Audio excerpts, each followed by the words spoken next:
నమస్కారం అండి. నా పేరు ధనకుమారి. తను మా మదర్ నిర్మలమ్మ. తను ఈ గమన్ హాస్పిటల్ కి రాకముందు 3 months నుంచి బాగా ఈ కాలు నరం అనేది బ్యాక్ లోయర్ పెయిన్స్ ఉంది అని అనింది. మేము ఒక 2-3 హాస్పిటల్స్ తిరిగాను, ఏం రిజల్ట్ రాలేదు. తర్వాత ఒక మా రిలేటివ్ ఉన్నారు బంధువు, ఇక్కడ గచ్చిబౌలిలో గమన్ హాస్పిటల్లో సార్ రండి విజిట్ చేయండి అని చెప్పారు.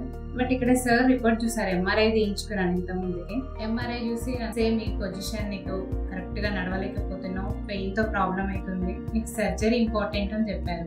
చేసుకున్న తర్వాత సర్జరీ ఎంత 1-2 days కి తను లేచి నడవగలుగుతున్నా అనేది తనలో తను ఎంత ఫీల్ అవుతుందో. ఎందుకంటే ఈ గమన్ హాస్పిటల్లో చేయించుకున్నాక ఇక్కడ ఉన్న స్టాఫ్ రిసీవ్ చేసుకోవడం కానీ, మెడిసిన్స్ మేము వెళ్ళకపోవడం, వాళ్ళే ఇక్కడ నుంచి ఫార్మసీ నుంచి తెప్పించడం, ఇక్కడ ఇచ్చేటటువంటి క్యాంటీన్ నుంచి ఫుడ్ మనం ఏమి వాళ్ళ ఆర్డర్ ప్రకారంగా ప్యాకేజ్ లోనే వస్తుంది. సో ఇక్కడ ఉన్నటువంటి అట్మాస్ఫియర్ వల్ల తను ఎంత రికవరీ అయిందంటే వితిన్ 1 week లోనే సర్జరీ చేసినాక ఫ్రీగా నడవగలుగుతుంది, ఫ్రీగా అందరితో ఉండగలుగుతుంది, కూర్చోగలుగుతుంది. తినడానికి ఫుడ్ తీసుకోవడానికి కూడా చాలా ప్రాబ్లం ఫేస్ చేసింది.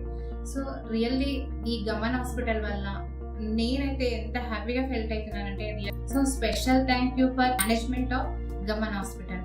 So thank you so much.